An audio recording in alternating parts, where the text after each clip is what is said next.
ಒಂದು ಕಡೆ ಭಾರತದ ದಂತಕಥೆ ಅನಿಲ್ ಕುಂಬ್ಳೆ ಮಾತಾಡಿದ್ದಾರೆ. RCB ಪಂಜಾಬ್ ಎರಡೂ ಟೀಮಲ್ಲೂ ನಾನು ಆಡಿದ್ದೀನಿ, RCBಗೂ ಆಡಿದ್ದೀನಿ, ನಾನು ಪಂಜಾಬ್ ತಂಡಕ್ಕೂ ನಾನು ಆಡಿದ್ದೀನಿ. ಆದರೆ ನನ್ನ ಸ್ಟ್ಯಾಂಡ್, ನನ್ನ ಸಪೋರ್ಟ್ ಯಾವತ್ತೂ RCB ಗೆಲ್ಲಬೇಕು ಅನ್ನೋದು ಅಂಥೇಳಿ ಮಾಜಿ ಕ್ರಿಕೆಟಿಗ ಅನಿಲ್ ಕುಂಬ್ಳೆ ಹೇಳಿಕೆ ಕೊಟ್ಟಿದ್ದಾರೆ.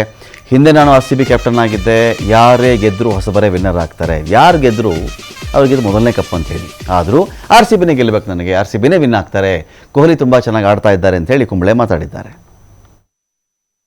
ಅಲ್ಲ, ಎರಡು ಟೀಮಲ್ಲೂ ಇದ್ದೆ ನಾನು, RCBನಲ್ಲೂ ಇದ್ದೆ, ಪಂಜಾಬಲ್ಲೂ ಇದ್ದೆ.